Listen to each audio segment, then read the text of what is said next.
So do their breasts rolling forth the flames enclosed within, and their scorched throats, resound. 253:7.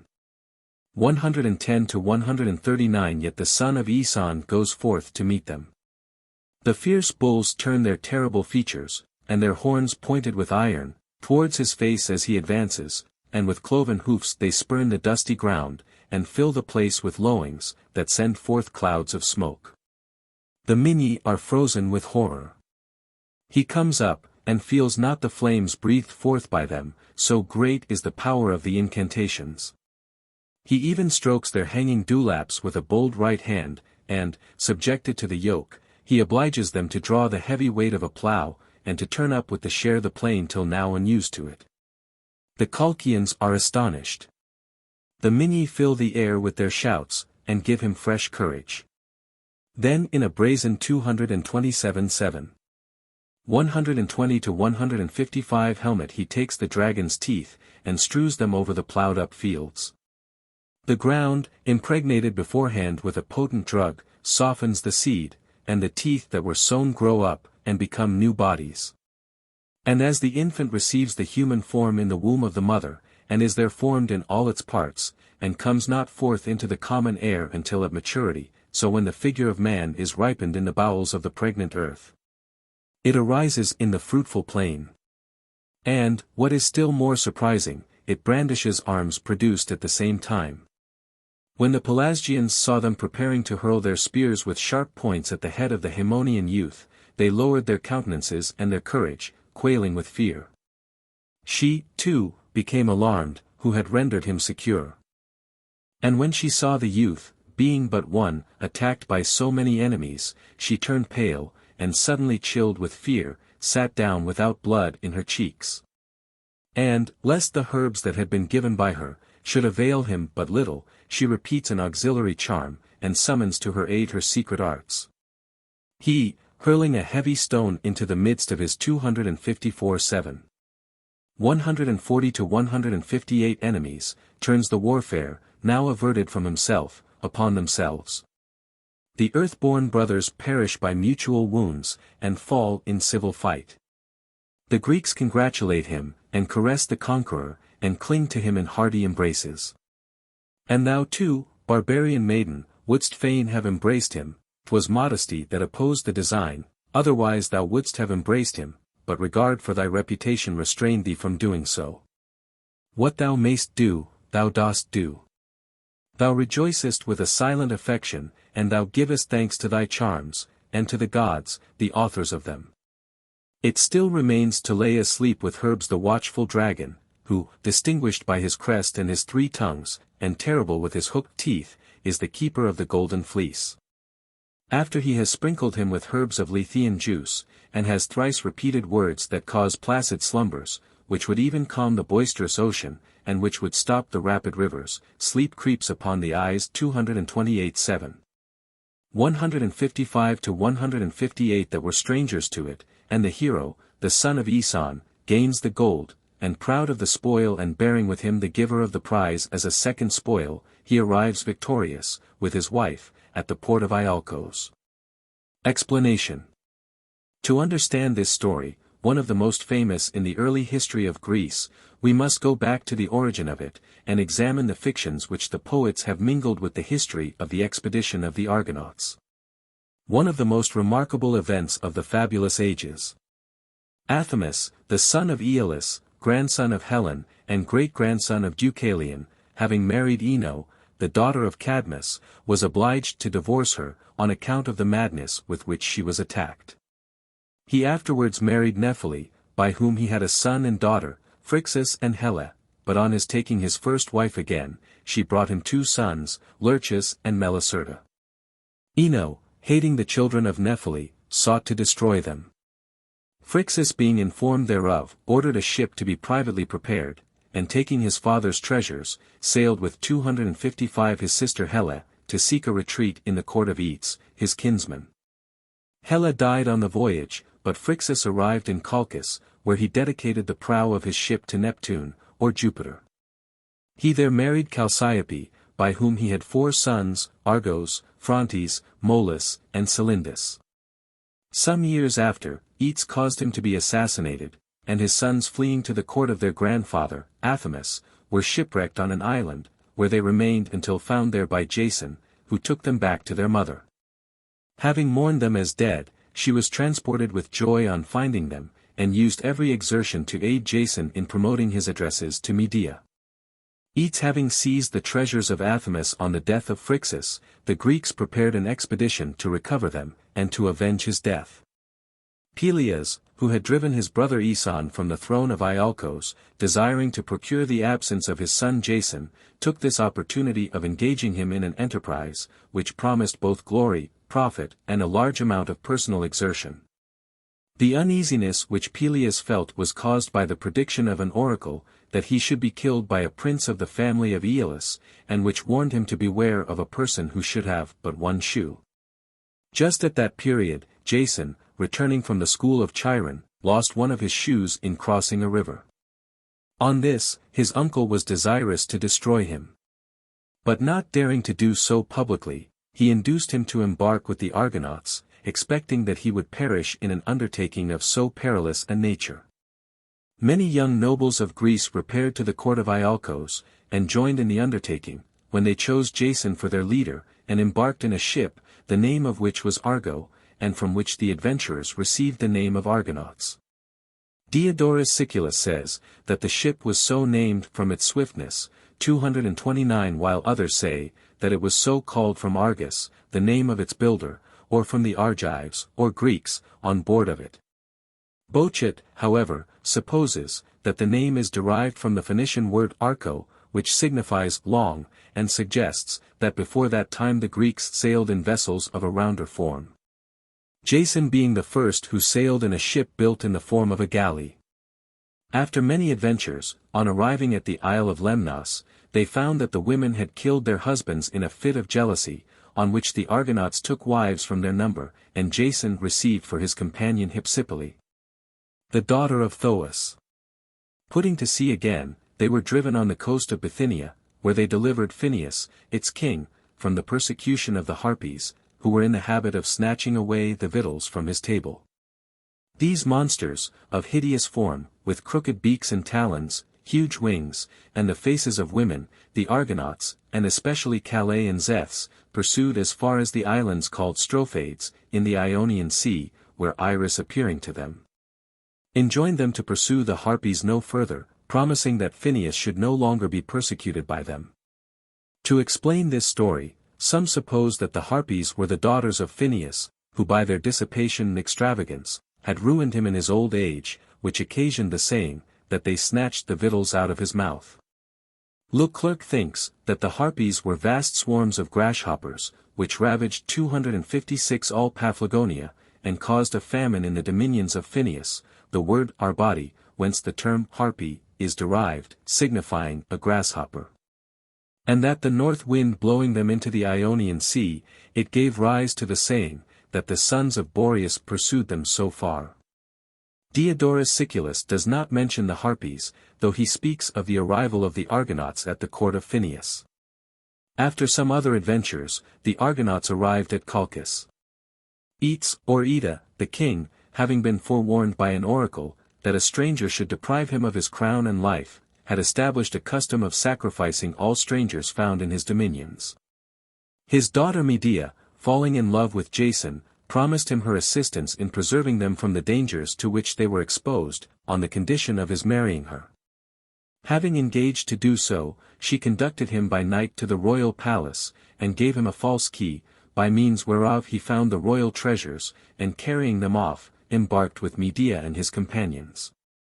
By way of explaining the miraculous portion of the story, we may, perhaps, not err in supposing, that the account of it was originally written in the Phoenician language. And through not understanding it, the Greeks invented the fiction of the fleece, the dragon, and the fiery bulls. Bochet and Leclerc have observed, that the Syriac word Gaza, signifies either a treasure, or a fleece. Sor, which means a wall, also means a bull, and in the same language the same word, nachas, signifies both brass, iron, and a dragon. Hence, instead of the simple narrative, that Jason, by the aid of Medea, carried away the treasures which Eats kept within walls, with bolts or locks of metal. And which Phrixus had carried to Colchis in a ship with the figure of a ram at the prow. It was published and circulated by the ignorant, that the gods, to save Phrixus from his stepmother, sent him a sheep with a golden fleece. 237. 159 to 176, which bore him to Colchis, that its fleece became the object of the ambition of the leading men of Greece, and that whoever wished to bear it away was obliged to contend with bulls and dragons. Some historians, by way of interpreting the story, affirm that the keeper of the treasures was named Draco, or Dragon, and that the garrison of the stronghold of Eats was brought from the Tauric Chersonesus. They say also, that the fleece was the skin of the sheep which Phrixus had sacrificed to Neptune, which he had caused to be gilt. It is not, however, very likely, that an object so trifling could have excited the avarice of the Greeks, and caused them to undertake an expedition accompanied with so many dangers. The dragon's teeth most probably bear reference to some foreign troops which Jason, in the same way as Cadmus had done, found means to alienate from Eats, and to bring over to his own side. Homer makes but very slight allusion to the adventures of the Argonauts. 257. 7. 159 to 180. Fable 2. Jason, after his return home, requests Medea to restore his father Aeson to youth, which she performs. Then, going to the court of Peleus, she avenges the injuries which he had done to the family of Jason, by making him the victim of the credulity of his own daughters, who, in compliance with her pretended regard for them, stab him to death. Medea, having executed her design, makes her escape in her chariot. The Haemonian mothers and aged fathers bring presents, for receiving their sons safe home. And frankincense dissolves, piled on the flames, and the devoted victim falls, having its horns gilded. But Aeson is not among those congratulating, being now near death, and worn out with the years of old age. When thus the son of Aeson addresses Medea, O wife, to whom I confess that I owe my safety, although thou hast granted me everything, and the sum of thy favors exceeds all belief.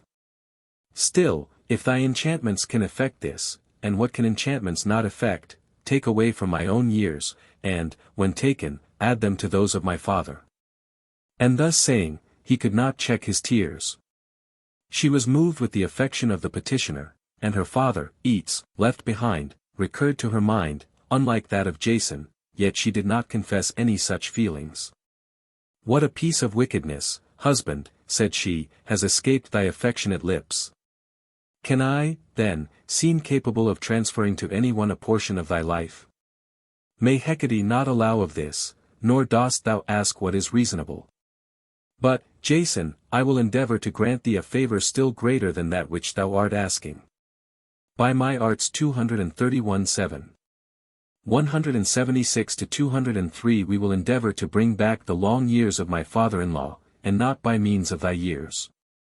If the goddess of the triple form do but assist, and propitiously aid so vast an undertaking. 3 nights were now wanting that the horns of the moon might meet entirely, and might form a perfect orb. After the 258-7. 180 to 204 moon shone in her full, and looked down upon the earth, with her disk complete, Medea went forth from the house, clothed in garments flowing loose, with bare feet, and having her unadorned hair hanging over her shoulders, and unattended. Directed her wandering steps through the still silence of midnight.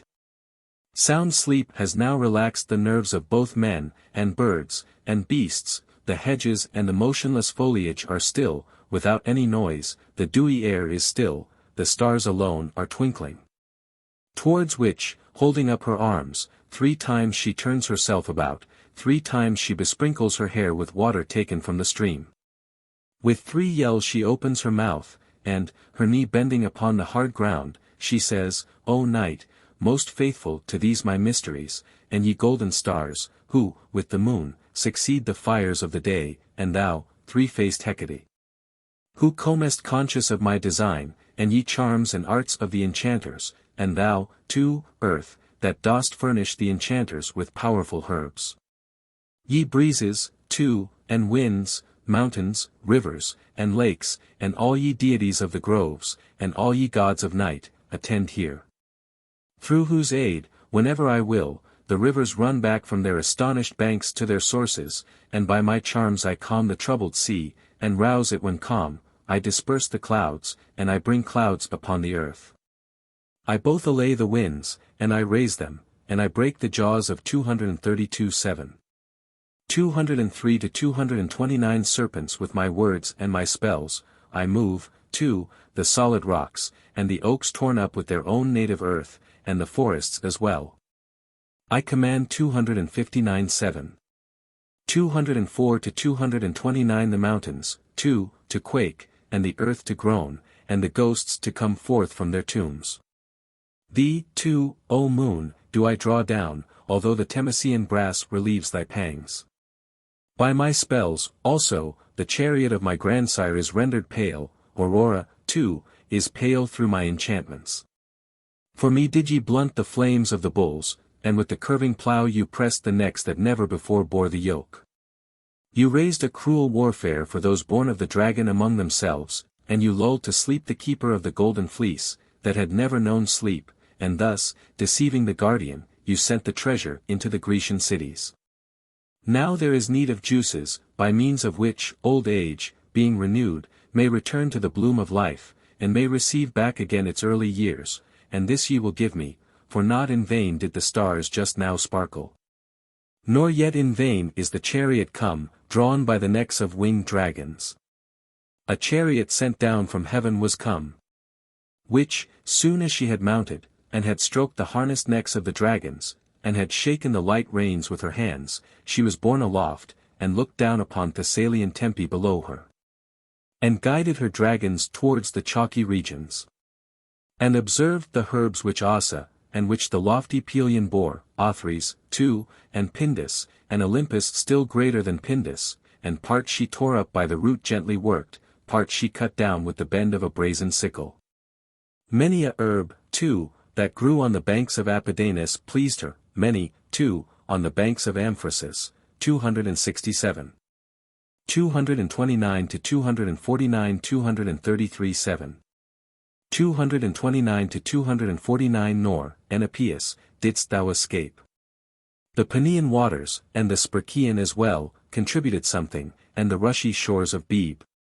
She plucks, too, enlivening herbs by the Euboean Anthedon, not yet commonly known by the change of the body of Glaucus. And now the 9th day, and the 9th night had seen her visiting all the fields in her chariot, and upon the wings of the dragons, when she returned. Nor had the dragons been fed, but with the odors of the plants, and yet they cast the skin of old age full of years. On her arrival she stood without the threshold and the gates, and was canopied by the heavens alone, and avoided the contact of her husband, and erected 2 altars of turf, on the right hand, one to Hecate, but on the left side one to Youth. After she had hung them round with vervain and forest boughs, throwing up the earth from 2 trenches not far off, she performed the rites, and plunged a knife into the throat of a black ram, and besprinkled the wide trenches with blood. Then pouring thereon goblets of flowing wine, and pouring brazen goblets of warm milk, she at the same time utters words, and calls upon the deities of the earth, and entreats the king of the shades below, together with his 261:7. 249 to 271 ravished 234:7. 249 to 273 wife, that they will not hasten to deprive the aged limbs of life.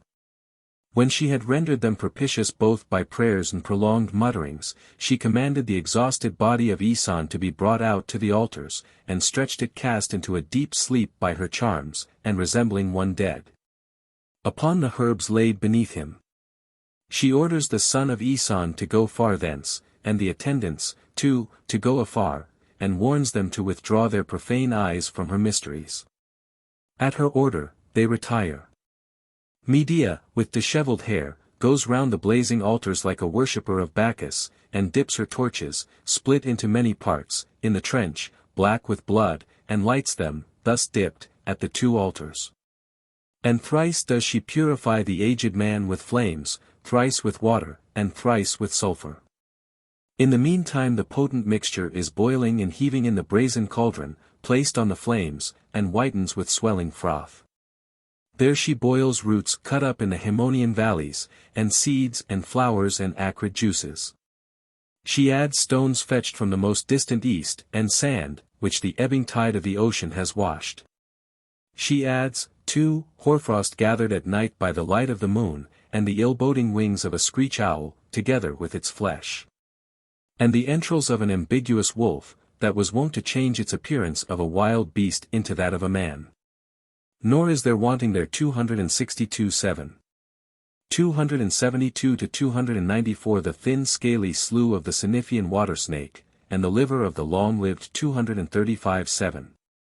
273 to 296 stag, to which, besides, she adds the bill and head of a crow that had sustained an existence of 9 ages. When, with these and 1,000 other things without a name, the barbarian princess has completed the medicine prepared for the mortal body, with a branch of the peaceful olive long since dried up, she stirs them all up, and blends the lowest ingredients with the highest. Behold! The old branch, turned about in the heated cauldron, at first becomes green, and after no long time assumes foliage, and is suddenly loaded with heavy olives.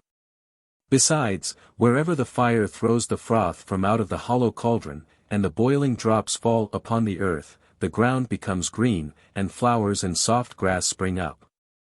Soon as Medea sees this, she opens the throat of the old man with a drawn sword, and allowing the former blood to escape, replenishes his veins with juices. Soon as Aeson has drunk them in, either received in his mouth or in his wound, his beard and his hair laying aside their hoariness, assume a black hue. His leanness flies, being expelled, his paleness and squalor are gone. His hollow veins are supplied with additional blood, and his limbs become instinct with vigor. Aeson is astonished, and calls to recollection that he was such 4 times 10 years before. Liber had beheld from on high the miraculous operations of so great a prodigy, and taught thereby that 263:7. 295 to 315 youthful years can be restored to his nurses, he requests this present from the daughter of Eats. 236. 7. 297 to 325. And that her arts may not cease, the Phasian feigns a counterfeit quarrel with her husband, and flies as a suppliant to the threshold of Pelias and, as he himself is oppressed with old age, his daughters receive her. Whom, after a short time, the crafty Colchian engages to herself by the appearance of a pretended friendship. And while among the greatest of her merits, she relates that the infirmities of Aeson have been removed, and is dwelling upon that part of the story, a hope is suggested to the damsels, the daughters of Pelias, that by the like art their parent may become young again. And this they request of her, and repeatedly entreat her to name her own price. For a short time she is silent, and appears to be hesitating, and keeps their mind in suspense, as they ask, with an affected gravity. Afterwards, when she has promised them, she says, that there may be the greater confidence in this my skill, the leader of the flock among your sheep, which is the most advanced in age, shall become a lamb by this preparation. Immediately, a fleecy ram, enfeebled by innumerable years, is brought, with his horns bending around his hollow temples. Whose withered throat, when she has cut with the Haemonian knife, and stained the steel with its scanty blood, the enchantress plunges the limbs of the sheep, and her potent juices together, into the hollow copper. The limbs of 264:7. 316 to 345 his body are lessened, and he puts off his horns, and his ears together with his horns, and in the midst of the kettle a low bleating is heard. And without any delay, while they are wondering at the bleating, a lamb springs forth, and gambols in its course, and seeks the suckling dugs. The daughters of Pelias are amazed. And after her promises have obtained her credit, then, indeed, they urge her still more strongly. Phoebus had thrice taken the yoke off his horses sinking in the Iberian Sea, and upon the 4th night the radiant stars were twinkling, 237:7. 326 to 349 when the deceitful daughter of Eat set pure water upon a blazing fire, and herbs without any virtue. And now sleep like to death, their bodies being relaxed, had seized the king, and the guards together with their king, which her charms and the influence of her enchanting tongue had caused. The daughters of the king, as ordered, had entered the threshold, together with the Colchian, and had surrounded the bed. Why do you hesitate now, in your indolence? Unsheathe your swords, says she, and exhaust the ancient gore, that I may replenish his empty veins with youthful blood. The life and the age of your father is now in your power. If you have any affection and cherish not vain hopes, perform your duty to your father, and drive away old age with your weapons, and, thrusting in the steel, let out his corrupted blood. Upon this exhortation, as each of them is affectionate, she becomes especially undutiful, and that she may not be wicked, she commits wickedness. Yet not one is able to look upon her own blow. And they turn away their eyes, and turning away their faces, they deal chance blows with their cruel right hands. He, streaming with gore, yet raises his limbs on his elbows, and, half mangled, attempts to rise from the couch. And in the midst of so many swords stretching forth his pale arms, he says, What 265-7. 346 to 354 are you doing, my daughters? What arms you against the life of your parent? Their courage and their hands fail them. As he is about to say more, the Colchian severs his throat, together with his words, and plunges him, thus mangled, in the boiling cauldron. Explanation. The authors who have endeavored to explain the true meaning and origin of the story of the restitution of Aeson to youth, are much divided in their opinions concerning it. Some think it refers to the mystery of reviving the decrepit and aged by the transfusion of youthful blood. It is, however, not improbable, that Medea obtained the reputation of being a sorceress, only because she had been taught by her mother the virtues of various plants, and that she administered a potion to Aeson, which furnished him with new spirits and strength. The daughters of Peleus being desirous to obtain the same favor of Medea for their father, she, to revenge the evils which he had brought upon her husband and his family, may possibly have mixed some venomous herbs in his drink, which immediately killed him. 238. 7, 350 to 362. Fable 3. Medea, after having killed Peleus, goes through several countries to Corinth, where, finding that Jason, in her absence, has married the daughter of King Creon, she sets fire to the palace, whereby the princess and her father are consumed. She then murders the 2 children which she had by Jason, before his face, and takes to flight. And unless she had mounted into the air with winged dragons, she would not have been exempt from punishment.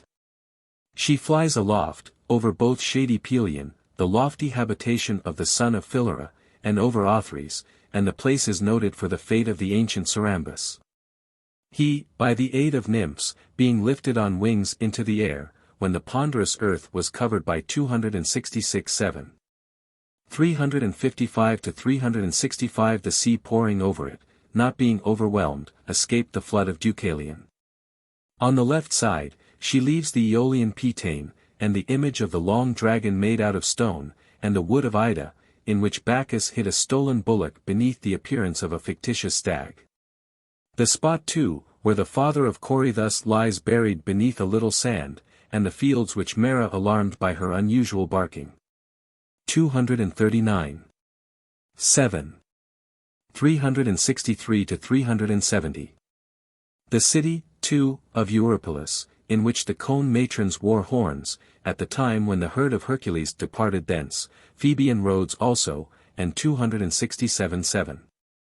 365 to 382 the Ielysian Telchines, whose eyes corrupting all things by the very looking upon them, Jupiter utterly hating, thrust beneath the waves of his brother. She passed, too, over the Carthian walls of ancient Saya, where her father Alcidamas was destined to wonder that a gentle dove could arise from the body of his daughter. 240. 7. 371 to 389. After that, she beholds the lakes of Hyre, and Cycnean Tempe, which the swan that had suddenly become such, frequented. For their Phileus, at the request of the boy, had given him birds, and a fierce lion tamed. Being ordered, too, to subdue a bull, he had subdued him, and being angry at his despising his love so often, he denied him, when begging the bull as his last reward. The other, indignant, said, "Thou shalt wish that thou hadst given it." And then leaped from a high rock. All imagined he had fallen, but, transformed into a swan, he hovered in the air on snow-white wings. But his mother, Hyre, not knowing that he was saved, dissolved in tears, and formed a lake called after her own name. Adjacent to these places is Pleuron, in which 268-7. 383 to 396 Cum, the daughter of Ophis, escaped the wounds of her sons with trembling wings. After that, she seized the fields of Caloria, sacred to Latona, conscious of the transformation of their king, together with his wife, into birds. Cyllene is on the right hand, on which Menephron was one day to lie with his mother, after the manner of savage beasts. Far hence she beholds Cephisus, lamenting the fate of his grandson, changed 241-7. 389 to 401 by Apollo into a bloated sea calf. And the house of Eumelus, lamenting his son in the air. At length, borne on the wings of her dragons, she reached the Pyrenean Ephyre. Here, those of ancient times promulgated that in the early ages mortal bodies were produced from mushrooms springing from rain. But after the new-made bride was consumed, through the Colchian drugs, and both seas beheld the king's house on fire, her wicked sword was bathed in the blood of her sons. And the mother, having thus barbarously revenged herself, fled from the arms of Jason. 269-7. 397 to 401 Being borne hence by her Titanian dragons, she entered the city of Pallas, which saw the most righteous Phineus, and the aged Periphas, flying together, and the granddaughter of Polypemon resting upon new-formed wings. Explanation. Jason, being reconciled to the children of Peleus, gave the crown to his son Acastus. Becoming tired of Medea, he married Glauce, or Creusa, the daughter of Creon, king of Corinth. Medea, hastening to that place, left her 2 sons in the temple of Juno, and set fire to Creon's palace, where he and 242 his daughter were consumed to ashes, after which she killed her own children. Euripides, in his tragedy of Medea, makes a chorus of Corinthian women say, that the Corinthians themselves committed the murder, and that the gods sent a plague on the city, as a punishment for the deed. Pausanias also says, that the tomb of Medea's children, whom the Corinthians stoned to death, was still to be seen in his time, and that the Corinthians offered sacrifices there every year, to appease their ghosts, as the oracle had commanded them. Apollodorus relates this story in a different manner. He says, that Medea sent her rival a crown, dipped in a sort of gum of a combustible nature. And that when Glauce had put it on her head, it began to burn so furiously, that the young princess perished in the greatest misery. Medea afterwards retired to Thebes, where Hercules engaged to give her assistance against Jason, which promise, however, he failed to perform. Going thence to Athens, she married Aegeus. The story of her winged dragons may, perhaps, be based on the fact, that her ship was called the Dragon. In recounting the particulars of her flight, Ovid makes allusion to several stories by the way, the most of which are entirely unknown to us. With regard 277. 402 to 408 to these fictions, it may not be out of place to remark here, as affording a key to many of them, that where a person escaped from any imminent danger, it was published that he had been changed into a bird. If, to avoid pursuit, a person hid himself in a cave, he was said to be transformed into a serpent, and if he burst into tears, from excess of grief, he was reported to have changed into a fountain. While, if a damsel lost herself in a wood, she became a nymph, or a dryad. The resemblance of names, also, gave rise to several fictions, thus, Olopus was changed into a fox, Cygnus into a swan, Caronis into a crow, and Cerambus into a horned beetle. As some few of the stories here alluded to by Ovid, refer to historical events, it may be remarked, that the account of the women of Kos being changed into cows, is thought by some to have been founded on the cruel act of the companions of Hercules, who sacrificed some of them to the gods of the country. The inhabitants of the Isle of Rhodes were said to have been changed into rocks, because they perished in an inundation, which laid a part of that island under water, and particularly the town of Ialysus. The fruitfulness of the daughter of Alcidamas occasioned it to be said, that she was changed into a dove. The rage of Mera is shown by her transformation into a bitch. And Arn was changed into a daw, because, having sold her country, her avarice was well depicted under the symbol of that bird, which, according to the popular opinion, is fond of money. Philura, the mother of the centaur Chiron, was said to be changed into a linden tree, probably because she happened to bear the name of that tree, which in the Greek language is called Phiotolamdoroalpha. 243. 7, 402–423. Fable 4. Hercules chains the dog Cerberus, the guardian of the gates of the infernal regions. Theseus, after his exploits at Corinth, arrives at Athens, where Medea prepares a cup of poison for him. The king, however, recognizing his son, just as he is about to drink, snatches away the cup from him, while Medea flies in her chariot. Aegeus then makes a festival, to celebrate the arrival and preservation of Theseus. In the meantime, Minos, the king of Crete, solicits several princes to assist him in a war against Athens, to revenge the death of his son Androgeus, who had been murdered there. Aegeus, to be blamed for this deed alone, shelters her. And hospitality is not enough, he also joins her to himself by the ties of marriage. And now was Theseus, his son, arrived, unknown to his father, who, by his valor, had established peace in the isthmus between the two seas. For his destruction Medea mingles the wolfsbane, which she once brought with her from the shores of Scythia. This, they say, sprang from the teeth of 271-7. 409–428 The Echidnean dog. There is a gloomy cave, with a dark entrance, wherein there is a descending path, along which the Tyrinthian hero dragged away Cerberus resisting, and turning his eyes sideways from the day and the shining rays of the sun. In chains formed of adamant. He, filled with furious rage, filled the air with triple barkings at the same moment, and sprinkled the verdant fields with white foam. This, they suppose, grew solid, and, receiving the nourishment of a fruitful and productive soil, acquired the power of being noxious. Because, full of life, it springs up on the hard rock, the rustics call it aconite. This, by the contrivance of his wife, the father Aegeus himself presented to his son, as though to an enemy. Theseus had received the presented cup with unsuspecting right hand, when his father perceived upon the ivory hilt of his sword the 244-7. 423–439 tokens of his race, and struck the guilty draught from his mouth. She escaped death, having raised clouds by her enchantments.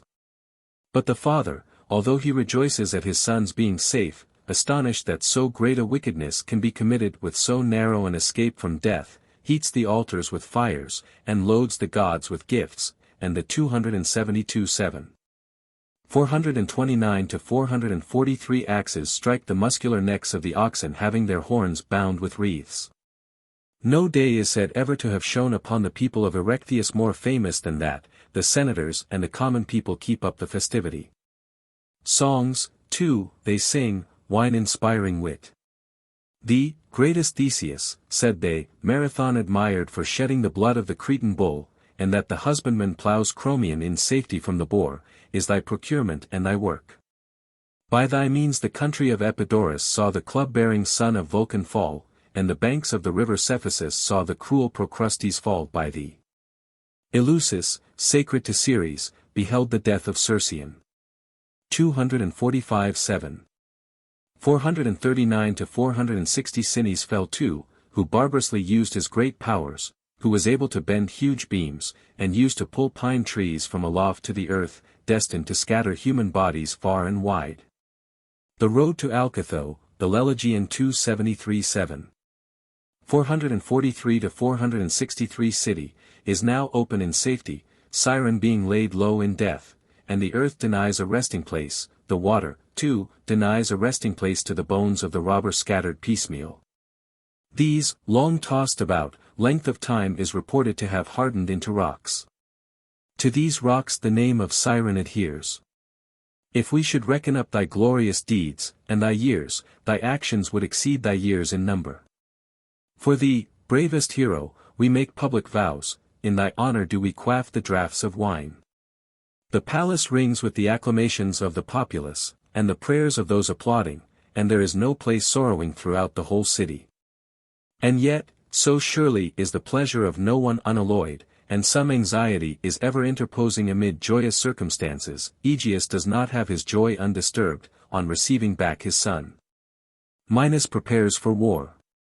Who, though he is strong in soldiers, strong in shipping, is still strongest of all in the resentment of a parent, and, with retributive arms, avenges the death of his son Androgeus. Yet, before the war, he obtains auxiliary forces, and crosses the sea with a swift fleet, in which 24:36-7. 460 to 468 he is accounted strong. On the one side, he joins Anaphe to himself, and the realms of Astapale. Anaphe by treaty, the realms of Astapale by conquest, on the other side, the low Mykonos, and the chalky lands of Simois, and the flourishing Sithnos, Syros, 274-7. 464 to 468 and the level Seriphos. Paros, too, abounding in marble, and the island wherein the treacherous Sithonian betrayed the citadel, on receiving the gold, which, in her covetousness, she had demanded. She was changed into a bird, which even now has a passion for gold, the jackdaw namely, black-footed, and covered with black feathers. Explanation. If it is the fact, as many antiquarians suppose, that much of the Grecian mythology was derived from that of the Egyptians, there can be but little doubt that their system of the Elysian fields and the infernal regions was derived from the Egyptian notions on the future state of man. The story, too, of Cerberus is, perhaps, based upon the custom of the Egyptians, who kept dogs to guard the fields or caverns in which they kept their mummies.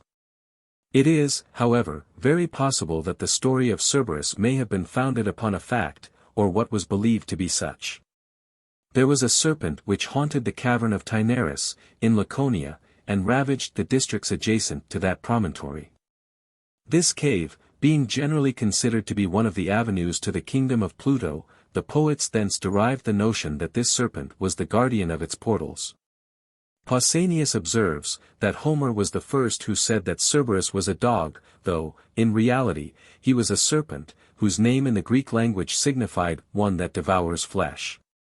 The story that Cerberus, with his foam, poisoned the herbs that grew in Thessaly, and that the aconite and other poisonous plants were ever after common there, is probably based on the simple fact that those herbs were found in great quantities in that region. Women, using these herbs in their pretended enchantments, gave ground for the stories of the witches of Thessaly, and of their ability to bring the 247-7. 469 to 481 moon down to the earth by their spells and incantations. Which latter notion was probably based on the circumstance, that these women used to invoke the night and the moon as witnesses of their magical operations. 275. 7. 469 to 481. Fable v. Minos, having engaged several powers in his interest, and having been refused by others, goes to the island of Aegina, where Aeacus reigns, to endeavor to secure an alliance with that prince, but without success. Upon his departure, Cephalus arrives, as ambassador, from Athens, and obtains succors from the king, who gives him an account of the desolation which a pestilence had formerly made in his country, and of the surprising manner in which it had been repeopled. But Oliaros, and Didyme, and Tinos, and Andrus, and Gyros, and Peperethos, fruitful in the smooth olive, do not aid the Nautian ships. Then Minos makes for Oenopia, the kingdom of Aeacus, lying to the left. The ancients called it Oenopia, but Aeacus himself called it Aegina, from the name of his mother. The multitude rushes forth, and desires greatly to know a man of so great celebrity. Both Telamon, and Peleus, younger than Telamon, and Phocus, the king's third son, go to meet him. Aeacus himself, too, though slow through the infirmity of old age, goes forth, and asks him what is the reason of his coming. The ruler of 100 cities, being 248-7. 481 to 512 put in mind of his fatherly sorrow for his son, sighs, and gives him this answer, I beg 276-7. 482 to 509 thee to assist arms taken up on account of my son, and be a party in a war of affection. For his shades do I demand satisfaction. To him the grandson of Asopus says, Thou askest in vain, and for a thing not to be done by my city, for, indeed, there is no land more closely allied to the people of Cecropia. Such are the terms of our compact. Minos goes away in sadness, and says, This compact of thine will cost thee a dear price, and he thinks it more expedient to threaten war than to wage it, and to waste his forces there prematurely. Even yet may the Lycian fleet be beheld from the Enopian walls, when an Attic ship, speeding onward with full sail, appears, and enters the friendly harbour, which is carrying Cephalus, and together with him the request of his native country. The youthful sons of Aeacus recognize Cephalus, although seen but after a long period, and give their right hands, and lead him into the house of their father. The graceful hero, even still retaining some traces of his former beauty, enters. And, holding a branch of his country's olive, being the elder, he has on his right and left hand the two younger in age, Clitus and Butes, the sons of Pallas. After their first meeting has had words suitable thereto, Cephalus relates the request of the people of Cecrops, and begs assistance, and recounts the treaties and alliances of their forefathers. And he adds, that the subjection of the whole of Achaia is aimed at. After the eloquence of Cephalus has thus promoted the cause entrusted to him, Aeacus, leaning with his left hand on the handle of his scepter, says, Ask not for assistance, O Athens, but take it, and consider, beyond doubt, the resources which this island possesses, as thy own, and let all the forces of my kingdom go along with thee. Strength is not wanting. I have soldiers enough both for my defense, and for 277-7. 510 to 537 opposing the enemy. Thanks to the gods, this is a prosperous time, and one that can excuse no refusal of mine. Yes, and be it so, says Cephalus, 249-7. 512 to 545, and I pray that thy power may increase along with thy citizens. Indeed, as I came along just now, I received much pleasure, when a number of youths, so comely and so equal in their ages, came forward to meet me. Yet I miss many from among them, whom I once saw when I was formerly entertained in this city. Aeacus heaves a sigh, and thus he says, with mournful voice, A better fortune will be following a lamentable beginning, I only wish I could relate this to you. I will now tell it you without any order, that I may not be detaining you by any long preamble. They are now lying as bones and ashes, for whom thou art inquiring with tenacious memory. And how great a part were they of my resources that perished? A dreadful pestilence fell upon my people, through the anger of the vengeful Juno, who hated a country named from her rival. While the calamity seemed natural, and the baneful cause of so great destruction was unknown, it was opposed by the resources of medicine. But the havoc exceeded all help, which now lay baffled. At first the heaven encompassed the earth with a thick darkness, and enclosed within its clouds a drowsy heat. And while the moon was 4 times filling her orb by joining her horns, and, for times decreasing, was diminishing her full orb, the hot south winds were blowing with their deadly blasts. It is known for a fact that the infection came even into fountains and lakes, and that many thousands of serpents were wandering over the uncultivated fields, and were tainting the rivers with their venom. The violence of this sudden distemper was first discovered by the destruction of dogs, and birds, and sheep, and oxen, and among the wild beasts. 278-7. 538 to 566 The unfortunate ploughman wonders that strong oxen fall down at their work, and lie stretched in the middle of the furrow. And while the wool-bearing flocks utter weekly bleatings, both their wool falls off spontaneously, and their bodies pine away. The horse, once of high mettle, and of great fame on the course, degenerates for the purposes of victory. And, forgetting his ancient honors, he groans at the manger, doomed to perish by an inglorious distemper. The boar remembers not to 257. 545 to 576 Be angry, nor the hind to trust to her speed, nor the bears to rush upon the powerful herds. A faintness seizes all animals, both in the woods, in the fields, and in the roads, loathsome carcasses lie strewed. The air is corrupted with the smell of them. I am relating strange events. The dogs, and the ravenous birds, and the hoary wolves, touch them not, falling away, they rot, and, by their exhalations, produce baneful effects, and spread the contagion far and wide. With more dreadful destruction the pestilence reaches the wretched husbandman, and riots within the walls of the extensive city. At first, the bowels are scorched, and a redness, and the breath drawn with difficulty, is a sign of the latent flame. The tongue, grown rough, swells, and the parched mouth gapes, with its throbbing veins, the noxious air, too, is inhaled by the breathing. The infected cannot endure a bed, or any coverings. But they lay their hardened breasts upon the earth, and their bodies are not made cool by the ground, but the ground is made hot by their bodies. There is no physician at hand, the cruel malady breaks out upon even those who administer remedies. And their own arts become an injury to their owners. The nearer at hand any one is, and the more faithfully he attends on the sick, the sooner does he come in for his share of the fatality. And when the hope of recovery is departed, and they see the end of their malady only in death, they indulge their humors, and there is number 279-7. 567 to 596 concern as to what is to their advantage, for, indeed, nothing is to their advantage. All sense, too, of shame being banished, they lie promiscuously close to the fountains and rivers, and deep wells, and their thirst is not extinguished by drinking, before their life is. Many, overpowered with the disease, are unable to arise thence, and die amid the very water, and yet another even drinks that water.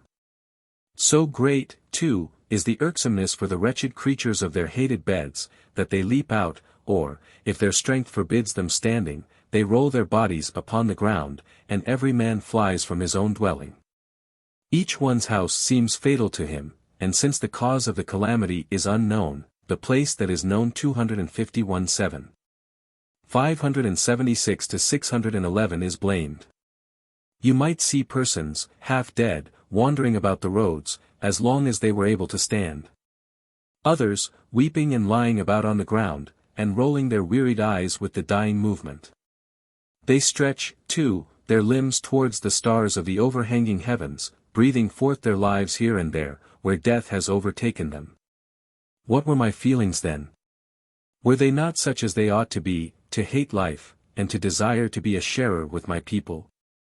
On whichever side my eyes were turned, there was the multitude strewed on the earth, just as when rotten apples fall from the moved branches, and acorns from the shaken holm oak. Thou sayest a lofty temple, opposite thee, raised on high with long steps, Jupiter has it as his own. Who did not offer incense at those altars in vain? How often did the husband, while he was uttering words of entreaty for his wife, or the father for his son, end his life at the altars without prevailing? In his hand, too, was part of the frankincense found unconsumed. How often did the bulls, when brought to the temples, while the priest was making his supplications, and pouring the pure wine between their horns, fall without waiting for the wound? While I myself was offering sacrifice to Jupiter, for myself, and my country, and my 3 sons, 287.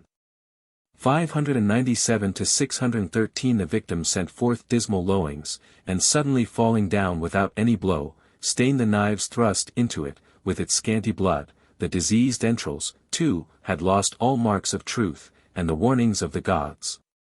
The baneful malady penetrated to the entrails. I have seen the carcasses lying, thrown out before the sacred doors, before the very altars, too, that death might become more odious to the gods. Some finish their lives with the halter, and by death dispel the apprehension of death, and voluntarily invite approaching fate.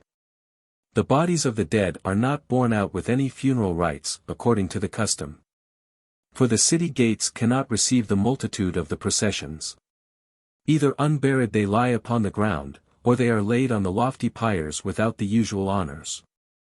And now there is no distinction, and they struggle for the piles. And they are burnt on fires that belong to others. They who should 252:7. 611 to 622 weep are wanting. And the souls of sons, and of husbands, of old and of young, wander about unlamented, there is not room sufficient for the tombs, nor trees for the fires. Explanation. Minos, most probably the second prince that bore that name, upon his accession to the throne, after the death of his father, Lycastus, made several conquests in the islands adjoining Crete, where he reigned, and, at last, became master of those seas. The strength of his fleet is particularly remarked by Thucydides, Apollodorus, and Diodorus Siculus. The feast of the Panathenea being celebrated at Athens, Minos sent his son Androgeus to it, who joined as a combatant in the games, and was sufficiently skillful to win all the prizes. The glory which he thereby acquired, combined with his polished manners, obtained him the friendship of the sons of Pallas, the brother of Aegeus. This circumstance caused Aegeus to entertain jealous feelings, the more especially as he knew that his nephews were conspiring against him. Being informed that Androgeus was about to take a journey to Thebes, he caused him to be assassinated near Eno, a town on the confines of Attica. Apollodorus, indeed, says that he was killed by the bull of Marathon, which was then making great ravages in Greece. But it is very possible that the Athenians encouraged this belief, with the view of screening their king from the infamy of an action so inhuman and unjust. 281:7. 614 to 632 Diodorus Siculus and Plutarch agree in stating that Aegeus himself caused Androgeus to be murdered. On hearing the news of his son's death, Minos resolved on revenge. He ordered a strong fleet to be fitted out, and went in person to several courts, to contract alliances, and engage other powers to assist him, and this, with the history of the plague at Aegina, forms the subject of the present narrative. Fable 6. Jupiter, at the prayer of his son Aeacus, transforms the ants that are in the hollow of an old oak into men. These, from the Greek name of those insects, are called myrmidons. Stupefied by so great an outburst of misery, I said, O Jupiter! If stories do not falsely say that thou didst come into the embraces of Aegina, the daughter of Asopus, and thou art not ashamed, great father, to be the parent of myself. Either restore my people to me, or else bury me, as well, in the sepulchre. He gave a signal by lightnings, and by propitious thunders.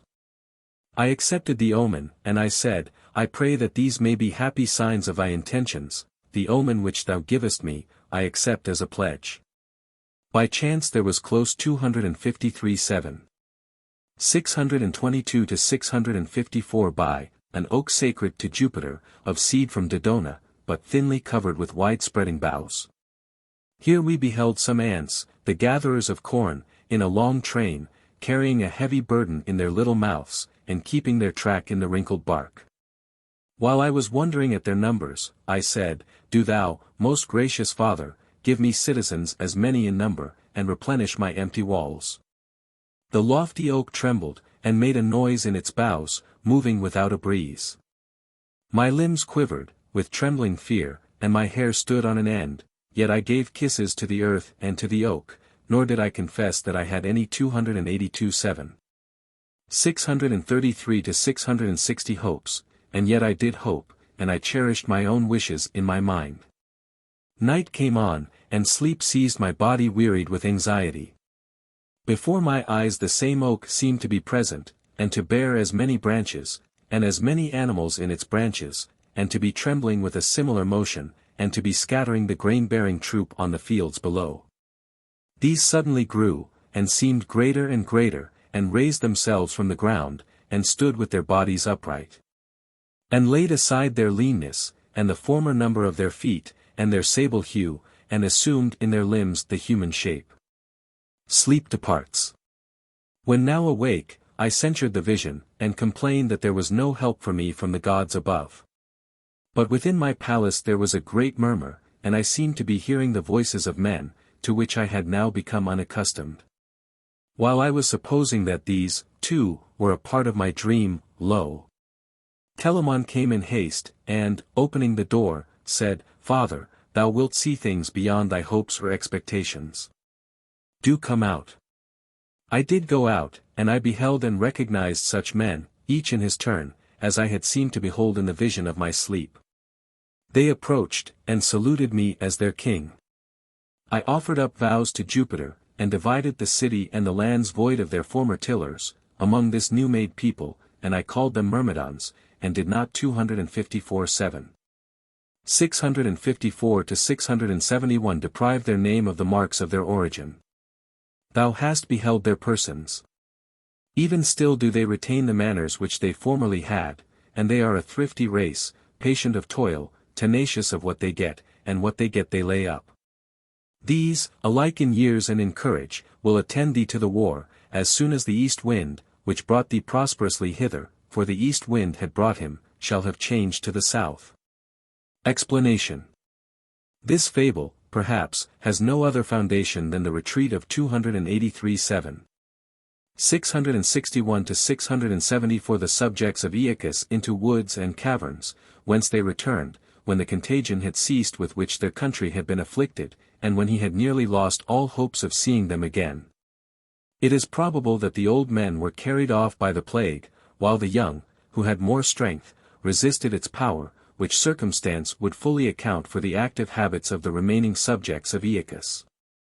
Some writers, however, suppose that the Myrmidons were a barbarous, but industrious people of Thessaly, who usually dwelt in caves, and who were brought thence by Aeacus to people his island, which had been made desolate by a pestilence. The similarity of their name to the Greek word muromuetazai, signifying an ant, most probably gave occasion to the report that Jupiter had changed ants into men. Fable 7. Cephalus, having resisted the advances of Aurora, who has become enamored of him while hunting, returns in disguise to his wife, Procris, to try if her affection for him is sincere. She, discovering his suspicions, flies to the woods, and becomes a huntress, with the determination not to see him again.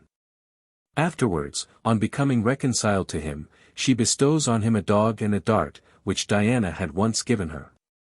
The dog is turned into stone, while hunting a wild beast, which Themis has sent to ravage the territories of Thebes, after the interpretation of the riddle of the Sphinx, by Oedipus. In these and other narratives they passed the day. The last part of the day was spent in feasting, and the night in sleep. The golden sun had now shed his beams, when the east wind was still blowing, and detained the sails about to return. The sons of Pallas repair to Cephalus, who was stricken in years. Cephalus and the sons of Pallas, together with him, come to the king, but a sound sleep still possessed the monarch. Phocus, the son of Aeacus, received them at the threshold. For Telamon and his brother were levying men for the war. Phocus conducted the citizens of Cecrops into an inner room, and a 255:7. 671 to 702 handsome apartment. Soon as he had sat down with them, he observed that the grandson of Aeolus was holding in his hand a javelin made of an unknown wood, the point of which was of gold. Having first spoken a few words in promiscuous conversation, 284:7. 675 to 702 he said, I am fond of the forests, and of the chase of wild beasts, still, from what would the shaft of the javelin, which thou art holding, is cut, I have been for some time in doubt. Certainly, if it were of wild ash, it would be of brown color, if of cornel wood, there would be knots in it. Whence it comes I am ignorant, but my eyes have not looked upon a weapon used for a javelin, more beautiful than this. One of the Athenian brothers replied, and said, in it, thou wilt admire its utility, even more than its beauty. Whatever it is aimed at, it strikes, chance does not guide it when thrown, and it flies back stained with blood, no one returning it. Then, indeed, does the Nerean youth inquire into all particulars, why it was given, and whence it came. Who was the author of a present of so great value? What he asks, Cephalus tells him. But as to what he is ashamed to tell, and on what condition he received it, he is silent. And, being touched with sorrow for the loss of his wife, he thus speaks, with tears bursting forth, Son of a goddess, this weapon, who could have believed it? Makes me weep, and long will make me do so, if the fates shall grant me long to live. 'Twas this that proved the destruction of me and of my dear wife. Would that I had ever been without this present. Procris was, if perchance the fame of Orithyia may have more probably reached thy ears, the sister of Orithyia, the victim of violence. If you should choose to compare the face and the manners of the two, she was the more worthy to be carried off. Her father Erechtheus united her to me, love, too, united her to me. I was pronounced happy, and so I was. Not thus did it seem good to the gods, or even now, perhaps, I should be so. The second month was now passing, after the marriage rites, when the saffron-colored aurora, dispelling the darkness in the morn, beheld me, as I was planting nets for the horned deer, from 256-7. 702 to 731 the highest summit of the 285-7.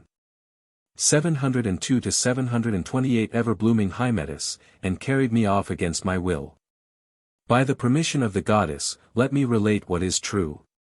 Though she is comely with her rosy face, and though she possesses the confines of light, and possesses the confines of darkness, though she is nourished with the draughts of nectar, still I loved Procris. Procris was ever in my thoughts, Procris was ever on my lips. I alleged the sacred ties of marriage, our late embraces, and our recent union, and the prior engagements of my forsaken bed. The goddess was provoked, and said, Cease thy complaints, ungrateful man, keep thy Procris, but, if my mind is gifted with foresight, thou wilt wish that thou hadst not had her, and thus, in anger, she sent me back to her. While I was returning, and was revolving the sayings of the goddess within myself, there began to be apprehensions that my wife had not duly observed the laws of wedlock. Both her beauty and her age bade me be apprehensive of her infidelity. Yet her virtue forbade me to believe it. But yet, I had been absent, and besides, she, from whom I was just returning, was an example of such criminality, but we that are in love, apprehend all mishaps. I then endeavored to discover that, by reason of which I must feel anguish, and by bribes to make attempts upon her chaste constancy. Aurora encouraged this apprehension, and changed my shape, as I seemed then to perceive. I entered Athens, the city of Pallas, unknown to any one, and I went into my own house. The house itself was without fault, and gave indications of chastity, and was in concern for the carrying off of its master. Having, with difficulty, made my way to the daughter of Erechtheus by means of 1,000 artifices, soon as I beheld her, I was amazed, and was nearly abandoning my projected trial of her constancy, with 286-7. 729 to 752 difficulty did I restrain myself from telling the truth, with difficulty from giving her the kisses which I ought. She was in sorrow, but yet no one could be more beautiful. 257-7. 732 to 756 than she, even in her sadness. And she was consuming with regret for her husband, torn from her. Only think, Phocus, how great was the beauty of her, whom even sorrow did so much become. Why should I tell how often her chaste manners repulsed all my attempts? How often she said, I am reserved for but one, wherever he is, for that one do I reserve my joys. For whom, in his senses, would not that trial of her fidelity have been sufficiently great? Yet I was not content. And I strove to wound myself, while I was promising to give vast sums for but one night, and forced her at last to waver, by increasing the reward. On this I cried out, Lo! I, the gallant in disguise, to my sorrow, and lavish in promises, to my misery, am thy real husband, thou treacherous woman. Thou art caught, and I the witness. She said nothing, only, overwhelmed with silent shame, she fled from the house of treachery, together with her wicked husband. And from her resentment against me, abhorring the whole race of men, she used to wander on the mountains, employed in the pursuits of Diana. Then, a more violent flame penetrated to my bones, thus deserted. I begged forgiveness, and owned myself in fault, and that I too might have yielded to a similar fault, on presents being made, if presents so large had been offered. Upon my confessing this, having first revenged her offended modesty, she was restored to me, and 287-7. 779 to 795 passed the pleasant years in harmony with me. She gave me, besides, as though in herself she had given me but a small present, a dog as a gift, which when her own Cynthia had presented to her, she had said, he will excel all dogs in running. She gave her, too, a javelin, which, as thou sayest, I am carrying in my hand. 258. 757 to 782. Dost thou inquire what was the fortune of the other present? Hear then. Thou wilt be astonished at the novelty of the wondrous fact. The son of Laius had solved the verses not understood by the wit of others before him, and the mysterious propounder lay precipitated, forgetful of her riddle. But the genial Themis, forsooth, did not leave such things unrevenged. Immediately another plague was sent forth against Aeonian Thebes, and many of the peasants fed the savage monster, both by the destruction of their cattle, and their own as well. We, the neighboring youth, came together, and enclosed the extensive fields with toils. With a light bound it leaped over the nets, and passed over the topmost barriers of the toils that were set. The couples were taken off the dogs, from which, as they followed, it fled, and eluded them, no otherwise than as a winged bird. I myself, too, was requested, with eager demands, for my dog Laelaps, Tempest, that was the name of my wife's present. For some time already had he been struggling to get free from the couples, and strained them with his neck, as they detained him. Scarce was he well let loose, and yet we could not now tell where he was. The warm dust had the prints of his feet, but he himself was snatched from our eyes. A spear does not fly swifter than he did, nor pellets whirled from the twisted sling, nor the light arrow from the Gortinian bow. The top of a 288 779 to 795 hill, standing in the middle, looks down upon the plains below. Thither I mount, and I enjoy the sight of an unusual chase, wherein the wild beast one while seemed to be caught, at another to 259 782 to 799 elude his very bite. And it does not fly in a direct course, and straight onward, but deceives his mouth, as he pursues it, and returns in circles, that its enemy may not have his full career against it.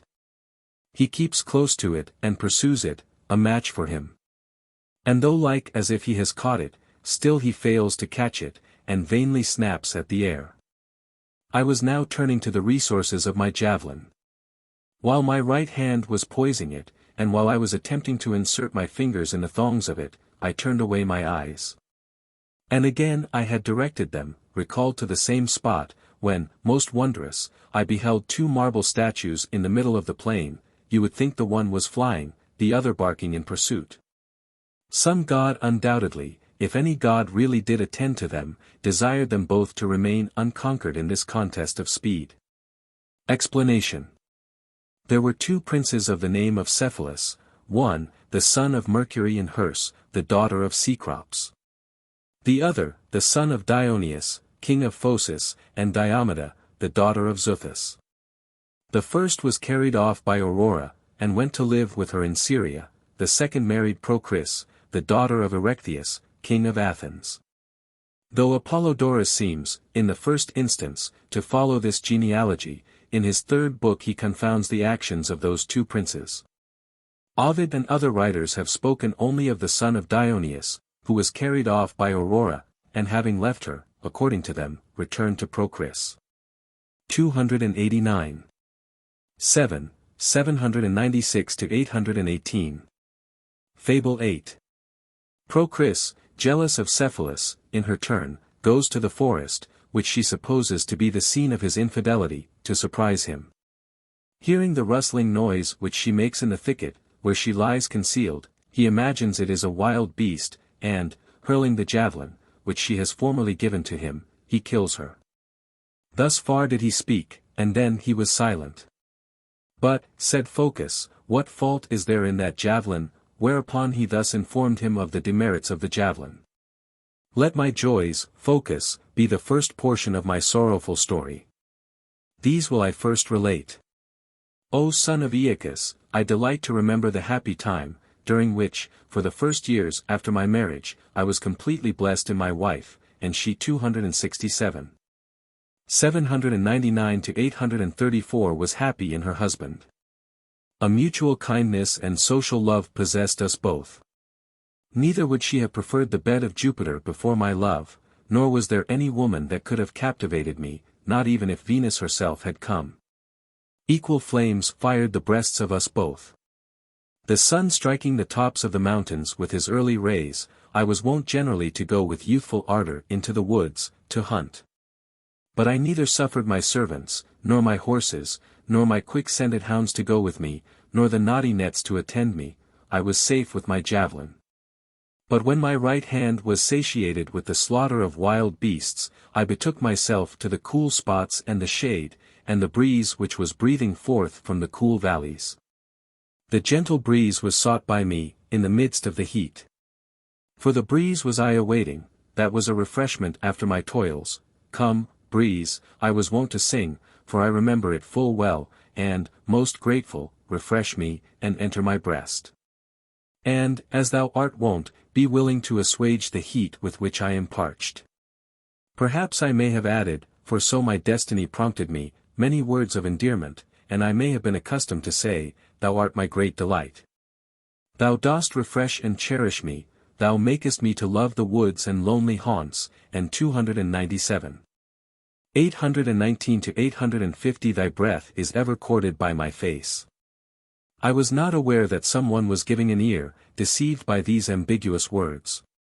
And thinking the name of the breeze, so often called upon by me, to be that of a nymph, he believed some nymph was beloved by me. The rash informer of an imaginary crime immediately went to Procris, and with his whispering tongue related what he had heard. Love is a credulous thing. When it was told her, she fell down fainting, with sudden grief. And coming to, after a long time, she declared that she was wretched, and born to a cruel destiny, and she complained about my constancy. Excited by a groundless charge, she dreads that which, indeed, is nothing, and fears a name without a body. And, in her wretchedness, grieves as though about a real rival. Yet she is often in doubt, and, in her extreme wretchedness, hopes she may be deceived, and denies credit to the information. And unless she beholds it herself, will not pass sentence upon 261-7. 834 to 865 The criminality of her husband. The following light of the morning had banished the night, when I sallied forth, and sought the woods. And being victorious in the fields, I said, Come, breeze, and relieve my pain, and suddenly I seemed to hear I know not what groans in the midst of my words, yet I said, Come hither, most delightful breeze. Again, the falling leaves making a gentle noise, I thought it was a wild beast, and I discharged my flying weapon. It was Procris, and receiving the wound in the middle of her breast, she cried out, Wretched me!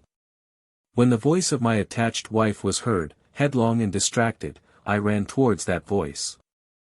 I found her dying, and staining her scattered vestments with blood, and drawing her own present, wretched me!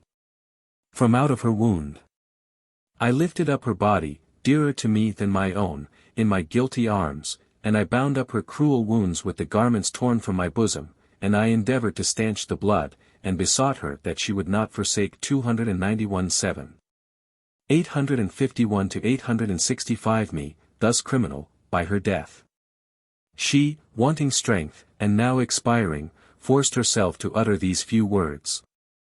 I suppliantly beseech thee, by the ties of our marriage, and by the gods above, and my own gods, and if I have deserved anything well of thee, by that as well. And by the cause of my death, my love even now enduring, while I am perishing, do not allow the nymph Aura, breeze, to share with thee my marriage ties. She thus spoke, and then, at last, I perceived the mistake of the name, and informed her of it. But what avails informing her? She sinks, and her little strength flies, together with her blood. And so long as she can look on anything, she gazes on me, and breathes out upon me, on my face, her unhappy life, but she seems to die free from care, and with a more contented look. In tears, the hero is relating these things to them, as they weep, and, lo! Aeacus enters, with his 2 sons, and his soldiers newly levied, which Cephalus received, furnished with valorous arms. 262. Explanation. The love which Cephalus, the son of Dioneus, bore for the chase, causing him to rise early in the morning for the enjoyment of his sport, was the origin of the story of his love for Aurora. His wife, Procris, as Apollodorus tells us, carried on an amour with Teleon, and, probably, caused that report to be spread abroad, to divert attention from her own intrigue. Cephalus, suspecting his wife's infidelity, she fled to the court of the second Minos, king of Crete, who fell in love with her. Having, thereby, incurred the resentment of Pasiphae, who adopted several methods to destroy her rival, and, among others, spread poison in her bed, she left Crete, and returned to Thoricus, the place of her former residence. Where she was reconciled to Cephalus, and gave him the celebrated dog and javelin mentioned by Ovid. The poets tell us, that this dog was made by Vulcan, and presented by him to Jupiter, who gave him to Europa, and that coming to the hands of her son Minos, he presented it to Procris. The wild beast, which ravaged the country, and was pursued by 292 the dog of Procris, and which some writers tell us was a monstrous fox, was probably a pirate or sea robber. And being, perhaps, pursued by some Cretan officer of Minos, who escorted Procris back to her country, on their vessels being shipwrecked near some rocks, it gave occasion to the story that the dog and the monster had been changed into stone.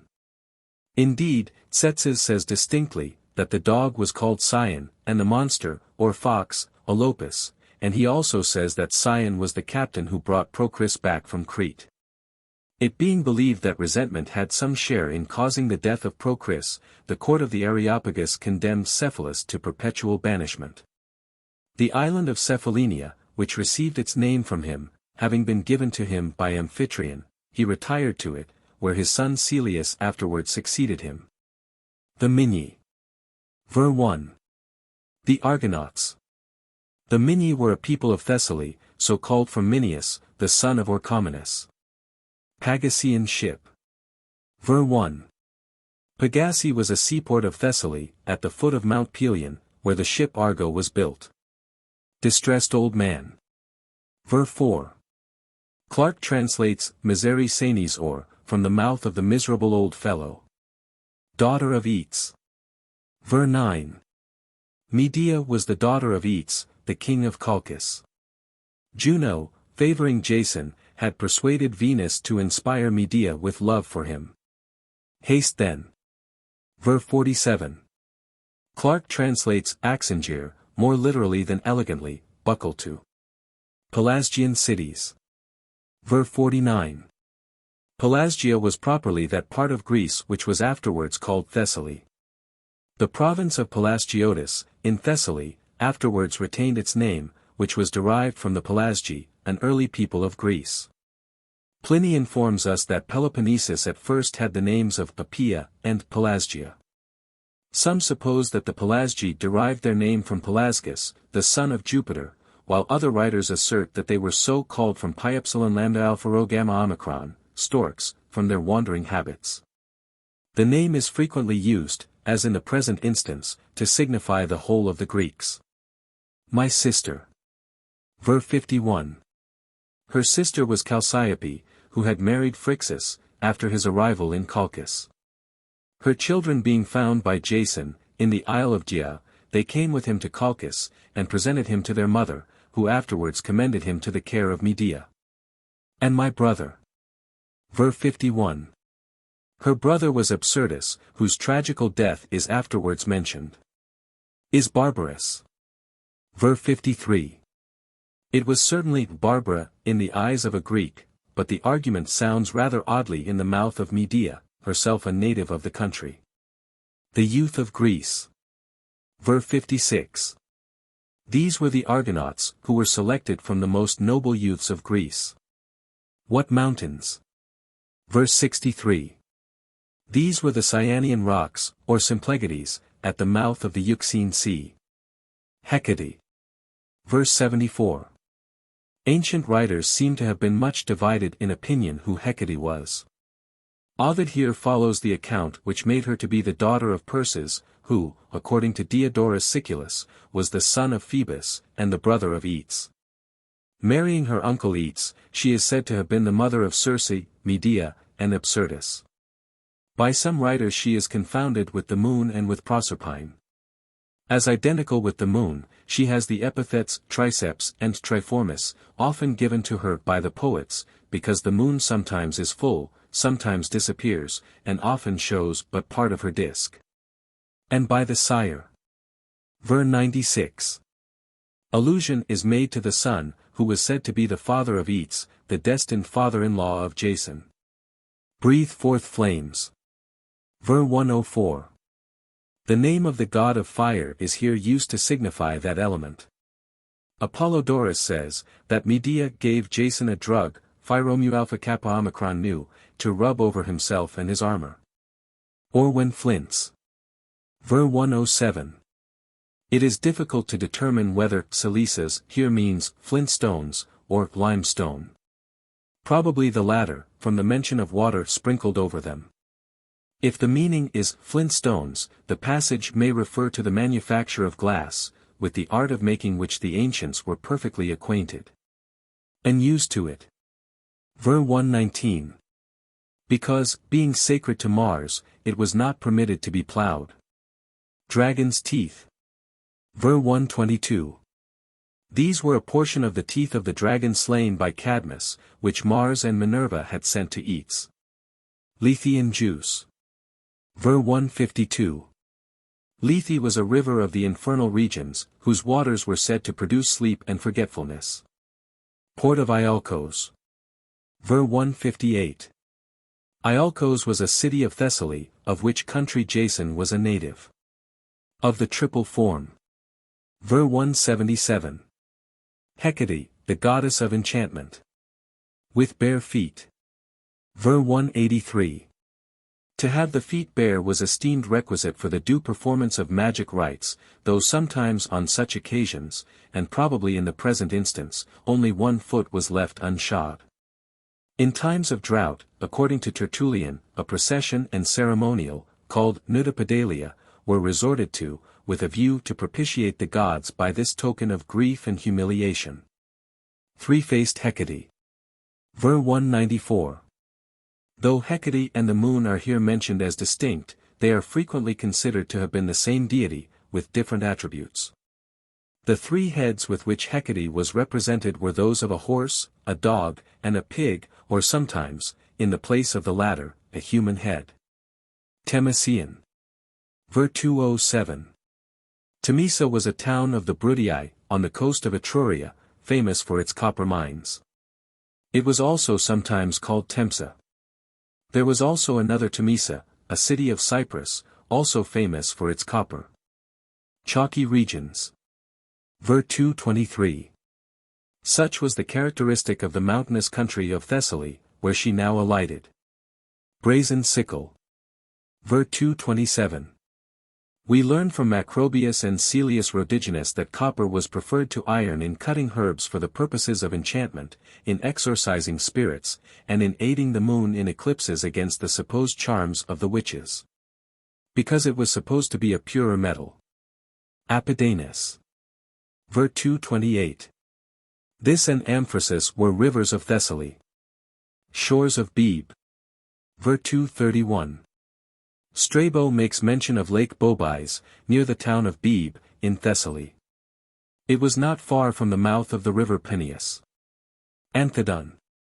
Ver 232. This was a town of Boeotia, opposite to Euboea, being situated on the Euripus, now called the Straits of Negropont. Glaucus. Ver 233. He was a fisherman, who was changed into a sea god, on tasting a certain herb. His story is related at the end of the 13th book. Ninth day. Ver 234.